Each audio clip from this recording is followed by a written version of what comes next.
A lot of the time when we cover a missing persons case, people will tell us that we should just trust law enforcement.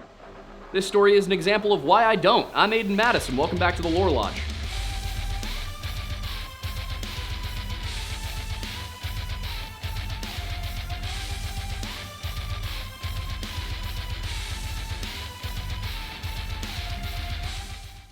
So far in this series on the Great Smoky Mountains Missing 411 cluster, every case that we've covered has happened either within the boundaries of the park or just outside of it, and most have happened on or in the immediate vicinity of the Appalachian Trail. This one does not. In fact, it doesn't even take place in the Smokies, but rather in the Cumberland Mountains in northern Tennessee, in a rural section of Campbell County about 10 miles east of La Follette along Route 63. Back in the 1950s, however, that stretch of road between La Follette, Tennessee and Middlesboro, Kentucky was simply known as the La Follette-Middlesboro Highway, or, if you were from the Speedwell area, then Route 2. It was in that area that a man by the name of William Franklin Haun took a job working as a tenant farmer for a Mr. Harold Childress, on whose land his family of 8 or 9 occupied a tiny cabin. It wasn't much, just a simple structure with a wood-shingled roof, sheet tin wood stove, meager kitchen fixtures, and just 2 beds, just over the Claiborne and Campbell County line from that community of Speedwell. But before we get any further into the story, because I simply didn't have a good spot to put this naturally, I need to introduce you to our partner for today's video, Aura. Did you know that one reason that you get so many spam calls and texts is because big companies just can't keep your data safe? You may know that AT&T recently had a massive data breach which resulted in the personal information of over 70 million users being leaked onto the dark web. The stolen logs also contain a record of every number AT&T customers called or texted. So even if you don't use AT&T, if someone who texted you did, then your number could have been exposed. So what can you do to protect yourself? You could consider Aura. Aura will alert you if they find that your phone number or any other sensitive information has been compromised, and they give you fast fraud alerts if anyone tries to use that data to access your credit or bank accounts. You'll also get things like transaction monitoring, a VPN, antivirus, a password manager, parental controls, and identity theft insurance, all in one app at one affordable price. You can also get their AI-powered call assistant, which will pick up on unknown calls to screen them for spam or scams. The AI forwards legitimate calls to you so that you don't miss appointments, deliveries, or emergencies. In addition to that, Aura can help protect you from harmful text messages by filtering out known scam numbers, as well as links that would lead to phishing sites. If you'd like to give Aura a try, you can go to aura.com/lorelodge to get a 14-day free trial and to see if any of your data has been exposed. And speaking of things being exposed, I have some things to talk about today.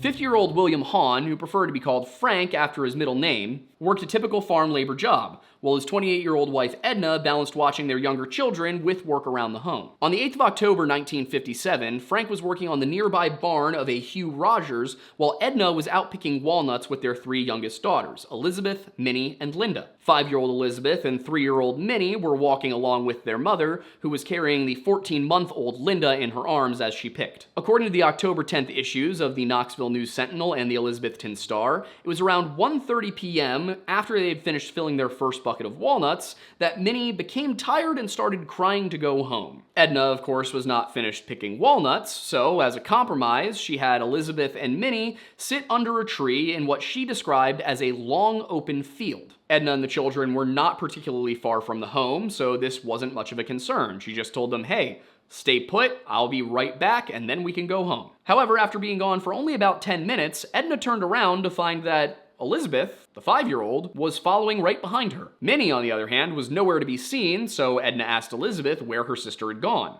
According to the Kingsport Times, the mother would tell law enforcement that Elizabeth said Minnie had started through the field for home, which again was a relatively short distance, less than a mile. After a brief search, it was quickly apparent that Minnie was not at home, nor was she anywhere between where they were picking walnuts and the cabin, so Edna took her other 2 daughters to the home of Mr. Childress for safekeeping, while she went to inform her husband that their daughter seemed to have just disappeared. By the time Edna arrived with the news, 2.5 hours had passed, and Frank wasted no time getting out to look for his daughter. Along with the general sense of urgency you'd expect from a father whose daughter is missing, it was also October, and Minnie was not dressed for that kind of weather. According to the News Sentinel, Minnie was wearing only a thin spotted blouse made over from a baby dress, blue breeches, black shoes, and a green cap. Hardly enough for the 42-degree temperatures at night. Frank spent the entire night of Tuesday the 8th, as well as the majority of Wednesday the 9th, out looking for Minnie, with assistance from the Campbell County Sheriff arriving on the morning of the latter.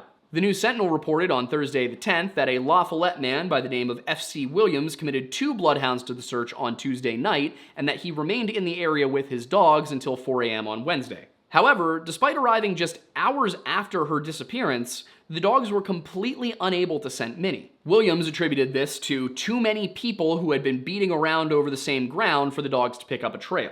The Johnson City Press reported on the 10th that Sheriff Willie Chapman had rounded up a considerable search force, which the Elizabethton Star reported numbered around 500 even on just the first full day of the search, which again was Wednesday the 9th. That effort included officers from Campbell County, as well as high schoolers from La Follette and Jacksboro, 60 airmen from a radar station in Briceville, and scores of volunteers from around the area. The Air Force men coming in from the radar station made sure to bring 2 trail dogs along with them, but they were no more successful than the dogs brought by Williams. By the time the story hit papers on Thursday, it was being reported that not only had there been no scent of Minnie, but not a scrap of her clothing had been found amongst the dense undergrowth of the Cumberland Mountains. The total lack of evidence regarding what had happened here led to a bit of a division between leaders of the search, with Frank Haun believing that his daughter had met with foul play, while Sheriff Chapman had ruled out the belief that she had been abducted.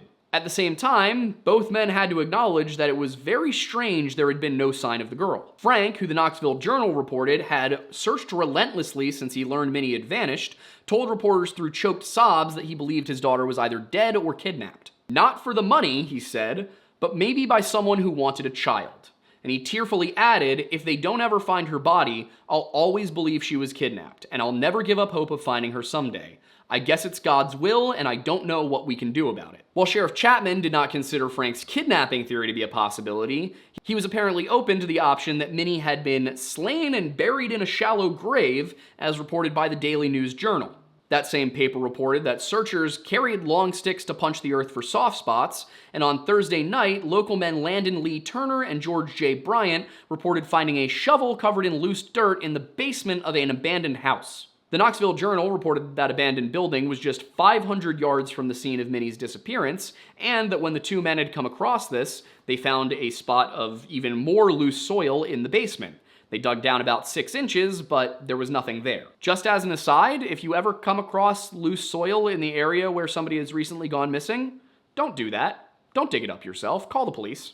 I know at the beginning of the video I said you shouldn't always trust law enforcement, but in this case, you're just possibly contaminating a crime scene, and that doesn't help anybody at all. Unfortunately, as Thursday the 10th came to a close, there was still no sign of Minnie Haun, and the Nashville Banner reported that Sheriff Chapman had suspended the organized effort as he felt to continue would accomplish nothing. We have done all we can, the sheriff commented, and we have found no trace of the child, not even a scrap of her clothing. At times, as many as 2,000 persons have been searching, and most areas have been gone over 4 or 5 times. I do feel that it should be noted at this point that the search area at the time was only about 2 square miles, because it was believed that due to the terrain, her size, and her age, Minnie could not have gotten farther than that. That may sound bad, and to be honest, it isn't great, but suspending the organized search did not necessarily mean that they were going to suspend all search operations indefinitely. Instead, the focus of law enforcement was simply being switched to a more investigative approach, and that began on Friday.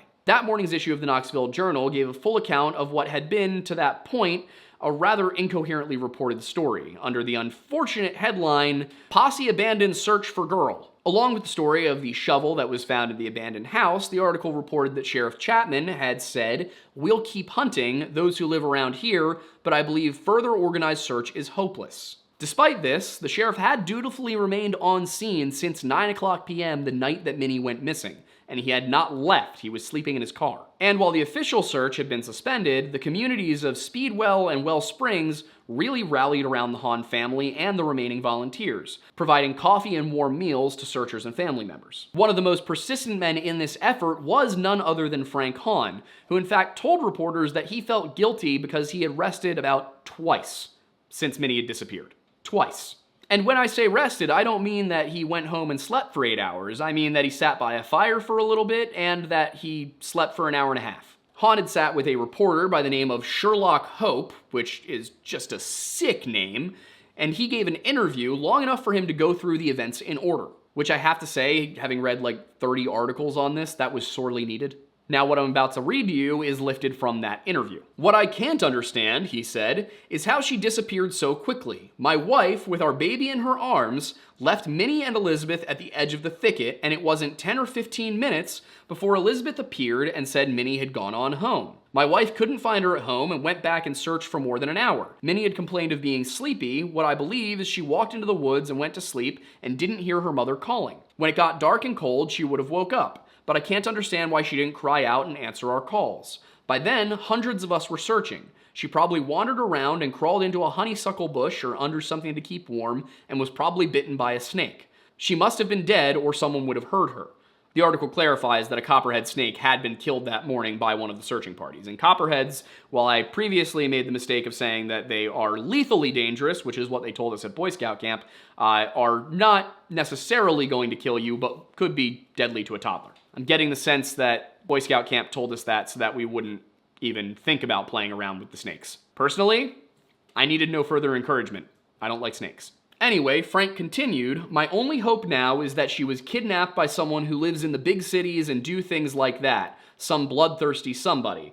If she has been kidnapped, I pray that they will feed her and give her good clothes and keep her warm. If her body isn't found, I'll always keep hunting for her." Now, I have absolutely no idea what that bloodthirsty comment was about, so I'm going to have to assume that it was a misprint and that he meant to say something along the lines of not some bloodthirsty somebody. In that case, it would read, "My only hope now is that she was kidnapped by someone who lives in the big cities and do things like that, not some bloodthirsty somebody." Frank's fears of a kidnapping were not entirely unfounded either, as the sheriff's department did respond to a tip from a Wellsprings farmer named Troy Lumpkins, as reported in the Knoxville News-Sentinel. Lumpkins said that around 11 a.m. on the 8th, he had seen a green 1950s-era Ford parked on the side of the road for about 2 or 3 midday hours, some 2 miles from where Minnie disappeared. Later, his neighbors mentioned that they had seen the same vehicle drive off with a middle-aged, blue-shirted man with a crew cut behind the wheel. He didn't get the plate number, but he did get the plate state, New Jersey. As any of you from the Northeast probably know, if you see a car with Jersey plates on the road, you are in danger. Another possible culprit mentioned by the papers was a man believed to be an East Tennessean spotted in the area about the same time, asking about hunting possibilities in these bobcat-infested Cumberland mountains. I did reach out to Wendigoon to ask if this was him, but I have not received a response and therefore cannot rule it out. Unfortunately, neither of these leads turned up any actionable information, and by the time the sun rose on the morning of Saturday the 12th, they were all right back at square one. Searches continued throughout the weekend, though, as so often happens with these cases, those involved knew that they were most likely on a recovery mission. Meanwhile, the Nashville Tennessean reported on another interesting development. The FBI had taken an interest in the case. However, while they were monitoring the situation from the Knoxville field office, Agent Bob Anderson made it clear that they could not enter the search unless Minnie had been kidnapped or transported across state lines. They would never get the chance to get involved because, on Sunday, a man by the name of Silas King smelled what he said could have been a body, and the very next day, some of Minnie's clothes were located nearby. And this definitely caught residents of the community off guard. For example, a store owner by the name of W.H. Brown told the News-Sentinel that the spot where the clothes were found is some of the roughest country in the Cumberlands. Specifically, he said, "It's hard to understand how she could have got up and down those ridges. They're steep and rocky, and that is mighty rough country."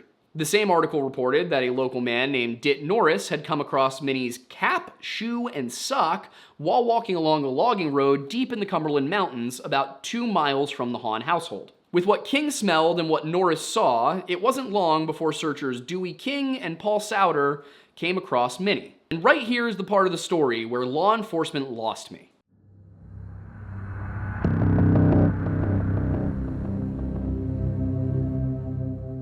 At approximately 3:45 p.m. on Monday the 14th of October 1957, reported the Knoxville Journal, Minnie Haun's bruised and battered body was found high up on the side of Cedar Cliff in the rugged Cumberland mountain chain near Childress Gap, some 6 miles from her home in Campbell County. The Knoxville Journal had the most extensive coverage of this part of the story, reporting that when the men found the almost unclad body of the tiny child, she was lying upon her back, her face turned heavenward. One tiny hand lay across her chest. The article continued, her overalls were lying on top of a sheer cliff about 20 feet above where the body came to rest. And another paragraph in the story noted that her underwear were found upon the same ledge as well. Sheriff Chapman and around a dozen searchers reached the location of Minnie's body within minutes of its discovery, at which point he called for Campbell County Coroner Jimmy Jones. By the time that Jones reached the location, however, the sheriff had already assembled a jury composed of Oscar Jones, John Pierce, Dave Dyke, Robert Dougherty, Jim Robbins, Maynard Pebley, Dan Miller, Newman Ford, Luther Carroll, Charles Stagnola, T. Lawson, and the sheriff himself, all of whom were sworn in upon the arrival of the coroner. Following this, due to the rugged nature of the terrain, the body was carried some distance down to a spot where the jury could assemble around the body, at which point jurors were asked to carefully examine Minnie. The sheriff asked them, "Do you believe that this child Minnie Haun met death because of foul play? Any that do, please raise your hands." And when nobody did, he asked a second question. "Do you believe that the probable cause of her death was exposure, starvation, or perhaps a fall from the cliff? All that do, please raise your hand." And at this, all members raised their hands. With that, it was settled. Tragic as it may be, Minnie simply got lost in the woods and died of natural causes. Or did she? As I read that article, several things set off alarm bells, and it wasn't just the fact that Minnie was not found 6 miles from her home, which I believe was likely just a simple reporting error. The first thing that struck me is that she was found wearing only her dress, which I believe is likely the shirt made out of the dress that was referenced earlier in the story. And according to the journal, her body was badly scratched and bruised, particularly on the lower portion. Given the dense brush that she had traversed, that wouldn't necessarily be weird if she had been wearing a dress. But she wasn't just wearing a dress.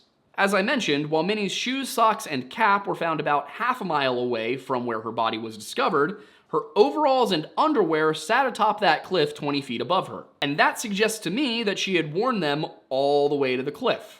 The journal also reported that officers were unable to give probable reasons why the child had pulled off her shoes and socks partway up the mountain, nor why she'd later discarded her overalls and panties on a ledge atop the sheer cliff, overlooking the spot where she apparently plunged to her death.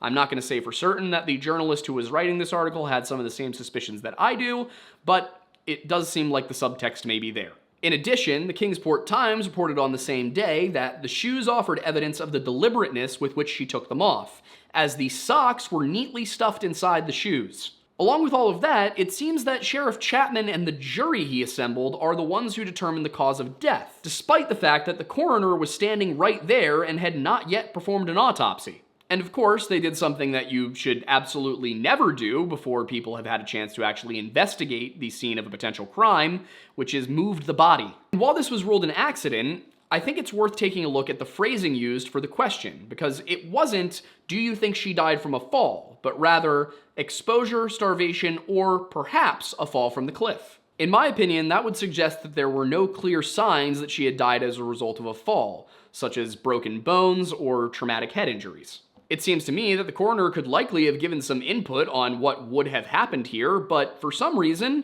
it appears that he was excluded from the jury. But according to the papers, Jones did determine one thing for sure, which was that Minnie had not been dead the entire 6 days that she had been missing. In fact, he believed that she had only been dead for 2 of them. It's all a little weird, especially when you consider the fact that the search was on within hours of her disappearance, that she hadn't gone all that far, and that she should have been alive and within earshot if she'd just run off. While the search initially hadn't covered the Childress Gap area, the Kingsport Times reported that it did cover over 600 acres on the first day alone. By the time the organized search was called off, they'd covered about 2 square miles, and yet somehow nobody heard her, nor did she come running in response to any of their calls. And then there's how far she supposedly traveled. Recall that Dit Norris said he had found Minnie's shoes, socks, and cap along a logging road about half a mile or 3/4 of a mile from where Minnie's body was eventually recovered. And while I'm sure there have been some changes to the logging road since 1957, that doesn't match Minnie's direction of travel. While Elizabeth had allegedly told her mother that Minnie was heading home, Knoxville News-Sentinel writer Jim Skelton said the 5-year-old had told him that Minnie headed west along a fence line. Assuming that the routes haven't completely changed in the intervening years, it doesn't seem that there are any logging roads leading anywhere near Childress Gap that can be reached by going west from the scene. Had Minnie been going towards the house, then the description of the property suggests that she would have been headed south, which is in entirely the opposite direction of Childress Gap. That would imply that she probably didn't travel to where she was found along a road, which means that she would have had to go through the brush. And that presents its own slew of issues. In order for her lower body to get scratched up in the way that the papers had described, she would have to have taken off her overalls before she reached the cliff. Otherwise, they would have protected her from scrapes. Since her underwear and her overalls were found atop the cliff, it would suggest that she wore them all the way there. But then, why take them off and just jump off of a cliff? Even if she had done that, why was it not obvious that she had died of a fall if she'd gone over the edge of a 20 to 25 foot cliff onto the rocky soil below? Why consider exposure, and why not consider something else? With the abrasions on her back, the lack of lower body clothing, the location of that clothing, the distance from where she disappeared, and the apparent lack of fall injuries, I think we can all guess what happened here. So why couldn't they? You know, there's no evidence to suggest that her mother or her sister lied about where she was last seen. There's very little reason to believe that anyone involved in the search was responsible for her death. So why not just come out and say that she had been kidnapped and assaulted, which was by far the most likely situation? Well, the answer, I believe, rests in that October 14th article in the Tennessean, which was, again, the day Minnie was recovered. That's the article that reported that the FBI was taking an interest in the case. And if they were doing so, it's very likely that Sheriff Chapman knew before it was reported in the papers. While you may think that the FBI's involvement in such a conundrum would be beneficial, we have to remember where all of this is happening. That being a small agricultural community at the foot of the Cumberlands in rural Tennessee. If you allow yourself to speculate a little bit, I'm sure you can think of a damn good reason why they wouldn't want feds crawling around them thar hills. That Appalachian beverage known as moonshine. Taking all of the evidence into account and then looking at the conclusion reached by the county sheriff and about a dozen local farmers, it seems rather reasonable to suggest that maybe they were worried about somebody's stills. You might think that the sheriff of all people would not be involved in hiding something like that, and while I do not intend to impugn a dead man's reputation, a sheriff who invited the feds into moonshine country probably wasn't going to last long. And I don't mean because it's an elected position. In this case, it may simply have been the cleanest option to tell the family that this was definitively an accident and hope that nobody went poking around asking too many questions. Of course, this is a case from the 1950s with essentially no records that did not come from newspapers, so there could be information missing. I know that one big problem for me was a lack of detailed maps or residence records from the time. I can't say for sure that I am right about my hypothesis regarding what happened to Minnie, but I do know that it was one of two things. It was either a tragic accident or a tragic abduction. And that is why I am currently very upset with how David Paulides handled this story in Missing 411 Eastern United States. In many of the cases where I've criticized David's conclusions, I have given him the benefit of the doubt that he may have just had bad information. But in this case, he had access to all of the same information I did, and he simply chose to ignore the extremely likely possibility that Minnie Haun was kidnapped by a pedophile. He also elevated the FBI's involvements from they were looking into the possibility of a kidnapping from Knoxville to they were active participants in the search. Remember, the FBI was reportedly just interested in the case the day she was found. They never put boots on the ground. That's just blatant misinformation that I can't think of an excuse for. I cannot think of a reason to say that. So the more I look into these cases, the more I start to believe that David is so entrenched in his belief that something paranormal, be it Bigfoot, portals, or aliens, is responsible for what he is calling Missing 411. Before any of his fans start angrily typing, I used to be one of you, and I am aware that he never explicitly says that it's any of those things. The subtext, however, is pretty clear upon review of his material. For example, he says, if I've put these cases together and made the connection about the unusual nature that's linked them all, don't you think federal law enforcement would have a clue about what is occurring? And that was from this story. That's not overall Missing 411. That is this story that I just went through for you. But since he's arguing that these aren't just accidents or unconnected crimes, the link must be something else. And it's no secret that David is a big-time Bigfoot believer.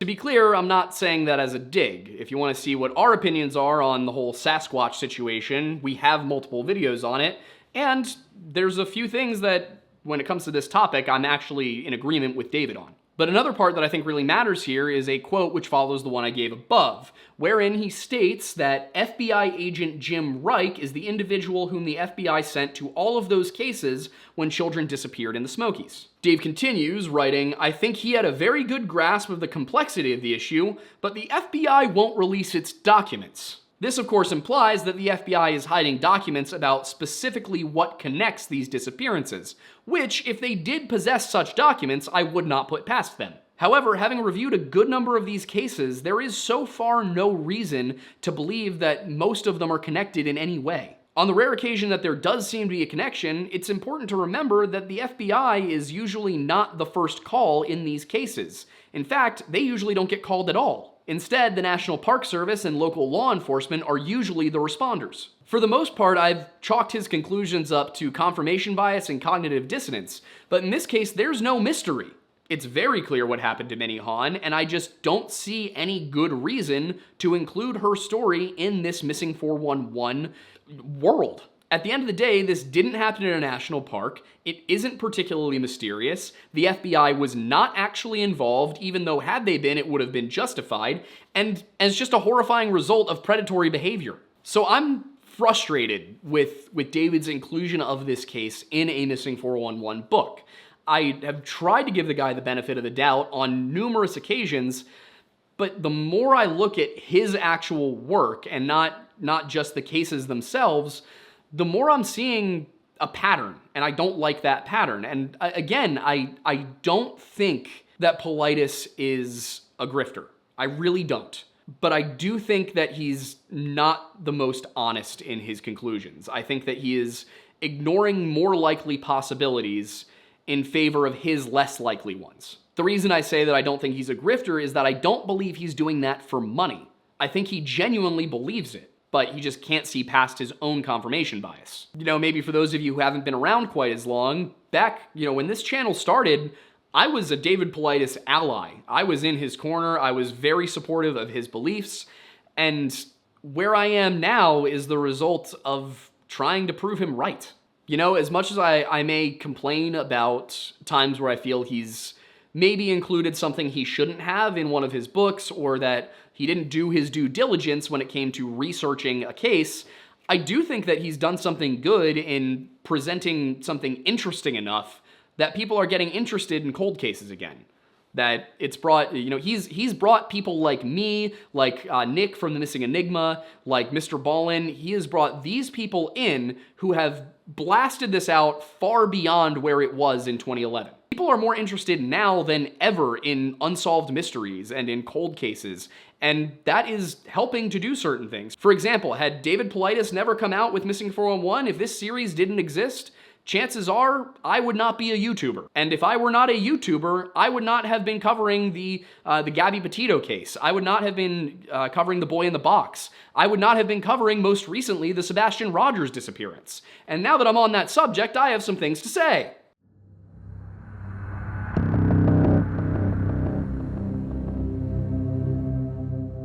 I'm gonna read off some names to you, all right? Dennis Martin, Garrett Bardsley, Charles McCuller, Stacey Aris, Minnie Haun, Abe Ramsey, and Trenny Gibson. Every single one of those people was a child when they disappeared. Well, except for Charles, but I'll explain why I'm including him in a moment. In every single one of these cases, the parents were on the scene.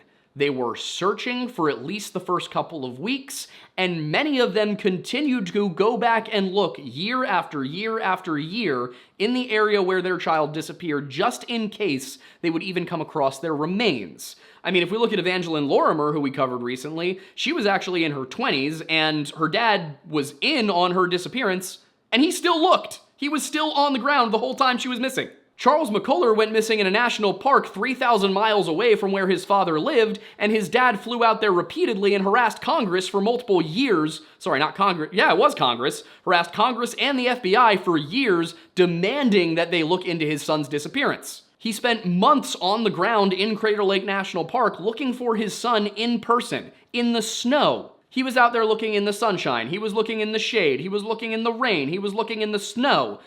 I'm sure you get where I'm coming from here. I mean, look at Frank Haun. The man barely slept. He was out on the mountain looking for his daughter the entire time until she was found. Garrett Bardsley's dad was out there for weeks and continues to go back every year looking for his son. The same goes for Stacey Aras, whose dad still would go back year after year until he was no longer physically capable of doing so. And yet, as I was going through this Sebastian Rogers case, researching everything I possibly could, what did I find? Not a single shred of evidence that Chris Proudfoot and his wife ever actually looked for their son. They certainly say they did. They say they were out and about putting up flyers, but interestingly enough, nobody seemed able to corroborate that. Whenever I go and I look at posts from people who live in the same area, they all say the same thing. Chris and Katie never actually looked. You know, in a lot of these cases, we have people who were actually outside of their hometown. You know, Dennis Martin's dad did not live in Cades Cove. Garrett Bardsley's dad lived an hour and a half away. Stacey Aras, same thing. Charles McCullers, as I said, his dad lived 3,000 miles away in Virginia. Minnie Haun, that's basically one of the only ones that we have where it's in the hometown. Trenny Gibson, she was on a school field trip. And as I said, in almost every single one of these cases that we cover where a child goes missing, at least one parent stays on scene for a week, 2 weeks, actively involved in the search. In the case of Chris Proudfoot, he didn't stay on scene, he did the opposite, he left. So, you know, sorry to keep hammering on the Sebastian Rogers thing, but it's still on my mind because I just finished covering it last week. I mean, I cannot fathom being in a position where, you know, the entire world would understand if you took off work, where the actual father is raising money through GoFundMe in order to stay on the ground searching for your stepson. Chris Proudfoot absolutely could have opened up a GoFundMe and used it so that he didn't have to go back to work so he could help Seth look. Did he? No. In fact, he threatened to sue Seth. And Chris says that the threat was, you know, oh, I'm gonna sue you if something bad happens because of this. But let's be realistic. What bad could come of a GoFundMe? You know, if the GoFundMe was used inappropriately, then it would have made national headlines at that point. I mean, can you imagine the absolute ish storm that would come up if, you know, missing child's father takes GoFundMe money and buys truck? I mean, I look at that case, and when it comes to the stepfather, all I can think is that at worst, he's involved, he's responsible, but at the very best, he's apathetic. But anyway, I had to get that off my chest a little bit because it was bugging me as I did the research for this case. So, you know, with that said, you may have noticed that I'm wearing a new shirt. I'm wearing a different shirt even, that this shirt has a logo on it. Well, let me show you the shirt. Aiden, I don't know, am I too high? I'm too high. No, you're good. They can see me? Yeah, they can see the shirt? They can see the shirt. They can't see your head, but they can see the shirt. Shirt. As you can see, it has a living elk now. It has mountains, it has rifles, and it has Lord Lodge. And what's really cool about it is that if you go to bunkerbranding.com right now, you can get this shirt. You can also get our Redacted Media shirt, our original logo shirt, and our Lift Lodge shirt, which is the original logo, but the deer skull has a barbell in its mouth. We have been promising you new merch from Bunker for months. We have brought you the new merch from Bunker. So if you want to support what we're doing here at the Lodge, a great way that you can do that is by going to bunkerbranding.com, looking at their new arrivals section, and grabbing yourself this shirt. Or you can just use the link in the description, that works too. You can also support us in other ways. The easiest is that if you have not done so, you can just subscribe to this channel. You can also share our videos, you can leave a comment to help out the algorithm, or, you know, you could tell your friends. You can also support us more directly by becoming a member of this YouTube channel or joining us on Patreon. Both get exclusive content, the Liquored Lore Show, as well as, I'm working on getting this put together because I had less time than I thought I was going to, all of these scripts and transcripts for every video since Killdoze are going on for perpetuity afterwards. Really quick, I should say that the best way to get updates on what we're doing, to catch new videos and interact with the community is through our Discord, which you can reach by going to bit.ly/jointhelodge. And if you want to drink the Lodge, if you want to, you know, taste of the lore, you can do so by going to Tableau Roasting Company's website. The link is in the description. It's also, I think, tableauroastingco.com. And buying our coffee, Mount Pocono Perk. In addition to that, we have a collaboration with Stakuyi and History of Everything for their Lewis and Dark blend. Ours is a nice medium roast that I designed myself because I was a barista at an artisan roastery for like 6 years, and I know what I'm doing, and I wanted coffee mostly for me. I mean, realistically, I just designed the coffee I would most want to drink, and now we sell it. You can also get more Lodge by checking out our podcast, which goes live on Sunday nights at 7 p.m. Eastern here on YouTube, and is available on all podcasting platforms Tuesday morning at 5 a.m. In addition to that, we have multiple other channels. We have the History Hut, which does not get content frequently, but I have been saying for 2 years eventually will. We might have something cooking on that, by the way. We also have the Weird Bible, which is a podcast that doesn't happen with the regularity I know you guys want it to, but when it happens, it's great. You can also catch me live 3 days a week on @TheAidenMattis here on YouTube, youtube.com/@TheAidenMattis. I play Halo sometimes. I respond to bad conspiracy theories others, and usually on Fridays we drink and dive. Helldivers for the record. I do not condone DUIs. And as soon as the game is patched so that it actually works again, I'm going to force that one behind the camera to play content warning with me. We'll get there eventually, I promise. He's right behind me, isn't he? We also have 2 brand new channels, at least as of recording this video, that are called Off the Record. That is with Luke Eccles. It is a music show. And then on the other hand, we have a mixology show with Boozy Mixologist, and that is called Last Call Lounge. So the channels for those are Off the Record and Boozy Mixologist. With all that said, I'm Aiden Mattis, and thanks for stopping by the Lore Lodge.